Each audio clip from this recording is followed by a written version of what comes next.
Jenoside yakorewe Abatutsi mu Rwanda yateguwe kuva kera, gusa urupfu rw'uwari umukuru w'igihugu Perezida Habyarimana rwabaye imbarutso yo gutangira Jenoside ku mugaragaro.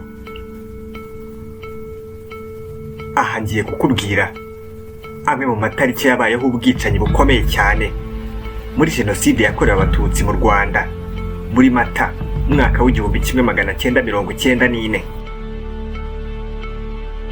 Nk'ibisanzwe iki ni ikiganiro The Genius. Njye ndi Munyeshyaka Beric.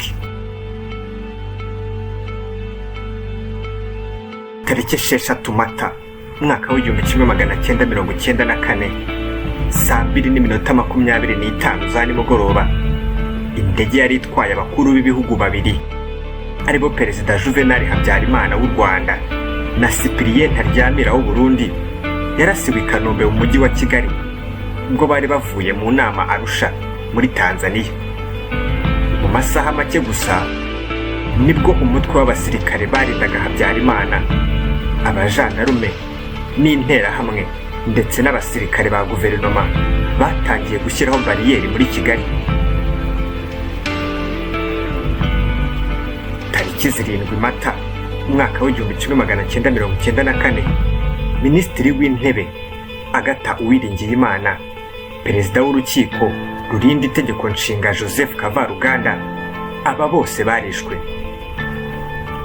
Iki gihe ni nabwo hatangiwe kwicwa Abatutsi urugo ku rundi, hanicwa abasirikare 10 b'Ababiligi, abarwaza, abarwayi n'abaganga ba CHIK. Kuri iyi tariki kandi ni nabwo abasirikare bahoze ari aba FPR Inkotanyi bavuye muri CND batangira kurwana n'interahamwe. Ku munsi ukurikiyeho, ubwo ni ukuvuga ko tariki 8 Mata umwaka w'1994, nibwo Jenoside yatangiye gukwira mu gihugu cyose. Bamwe mu bayobozi batangira guhungira muri ambasade y'Abafaransa mu Rwanda. Aha abari biganjemo cyane ni abaminisitiri. Kuri iyi tariki kandi, tariki 8 Mata umwaka w'1994, nibwo abantu barenga 100 biciwe mu ishuri rya Mutagatifu Andereya Saint André i Nyamirambo. Koloneli Theoneste Bagosora yateranije inama yo gushyiraho abayobozi bakuru b'igihugu bari bamaze gupfa.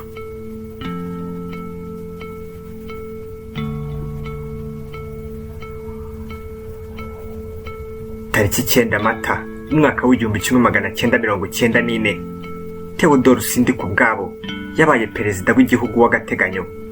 Jean Kambanda agirwa minisitiri w'intebe wa guverinoma y'abatabazi.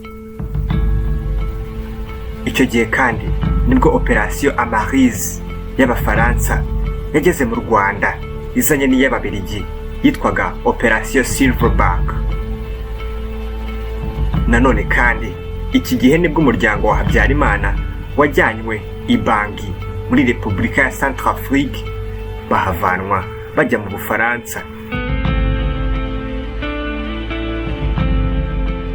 Tariki ya 12 Mata umwaka w'1994, guverinoma yavuye i Kigali ihungira i Murambi muri Gitarama.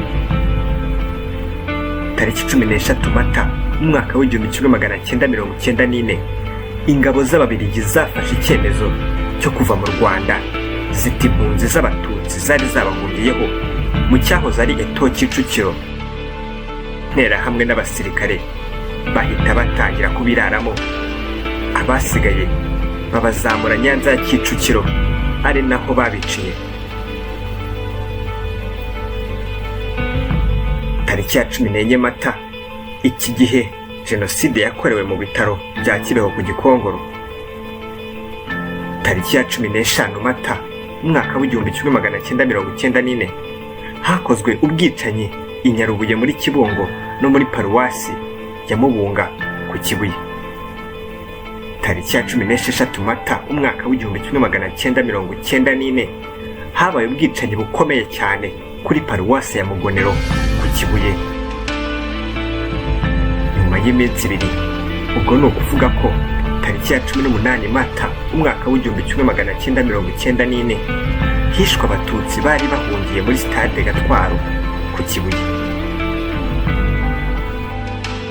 Tariki ya 20 Mata umwaka w'1994 intera hamwe n'abasirikare biraye mu barwayi, abarwaza n'abavuzi bo mu bitaro bya kaminuza i Butare barabica karahava.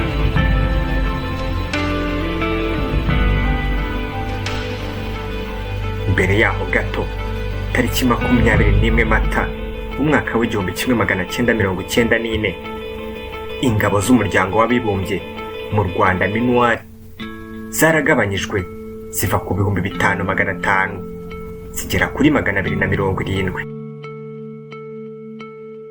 Ahagana ku itariki 27 Mata umwaka w'1994 Papa Jean Paul wa II yatangaje bwa mbere ko ibyaberaga mu Rwanda atari ubwicanyi ahubwo yari jenoside.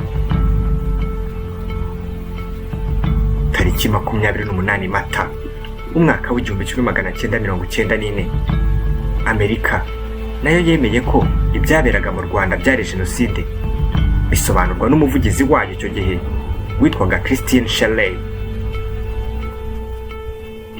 Tariki 30 Mata umwaka w'1994 impunzi zisaga 250,000 zambutse umupaka zijya Tanzania bahunga intambara ya FPR yarwanaga na FARC. Tariki 12 Gicurasi umwaka w'1994 umuyobozi wa komisiyo y'uburenganzira bwa muntu muri Loni nawe yavuze ko mu Rwanda harimo kubera jenoside. Tariki ya 13 na 14 Gicurasi umwaka w'1994 icyo gihe nibwo abasirikare ba leta yiyitaga iy'abatabazi bafatanyije n'abapolisi, interahamwe n'abaturage bateye abatutsi bo mu Bisesero ku musozi wa Mugira. Aba barabishe, abenshi bari babashije kwirwanaho mbere.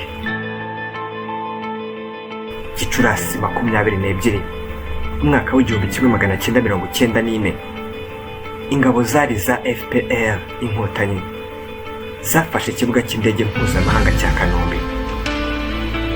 Tariki 27 Gicurasi umwaka w'1994 habayeho guhererekanya impunzi hagati ya FPR na FARC biyobowe na MINUAR. Buri wese agahitamo aho agomba kujya, yaba mu gice kiyoborwa na FPR cyangwa na guverinoma yiyitaga iy'abatabazi. Tariki 29 Gicurasi umwaka w'1994 guverinoma yahungiye ku Gisenyi, ari naho yavuye igana mu cyahoze ari Zaire.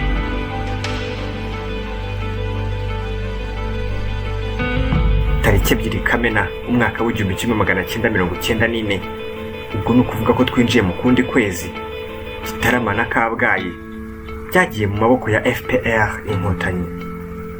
Naho tariki 16 Kamena umwaka w'1994 FPR yabohoje impunzi zari zahungiye muri kiliziya y'umuryango mutagatifu i Kigali no muri Saint Paul.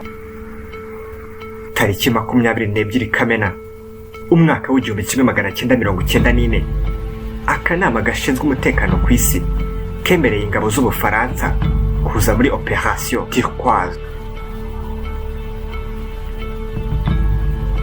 Itariki 28 Kamena umwaka w'1994 umuryango w'abibumbye wasohoye raporo ivuga kuri jenoside yakorewe abatutsi mu Rwanda. Itariki ya Nyakanga umujyi wa Kigali na Butare byafashwe na FPR inkotanyi. Ingabo z'Abafaransa zatangaje ko Kibuye, Gikongoro na Cyangugu zizahacungira umutekano. Tariki 13 Nyakanga umwaka w'1994 impunzi z'Abanyarwanda zatangiye kwambuka umupaka zijya mu mujyi wa Goma muri Zayire. Tariki 15 Nyakanga umwaka w'1994 umuryango w'abibumbye wanze kwemera leta y'abatabazi. Nyuma y'iminsi ibiri gusa, tariki 17 Nyakanga umwaka w'1994 ingabo zari za FPR Inkotanyi zafashe Gisenyi na Ruhengeri, kandi batangaza ko jenoside ihagaze ku mugaragaro.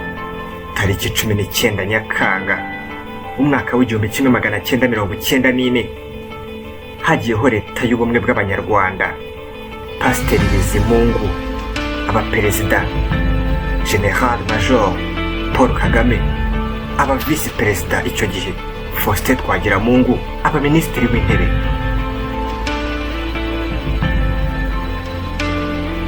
Ibyabaye byose ntitwabivuga ngo tubirangize, gusa aya namwe mu matariki y'ingenzi yaranze jenoside yakorewe abatutsi mu Rwanda muri Mata umwaka w'1994. Dukomeze kwibuka twiyubaka. Mwakoze kubana nanjye cyane. Nk'ibisanzwe iki ni ikiganiro The Genius. Njye ndi Berike Munyeshyaka. Nyagasana barinde.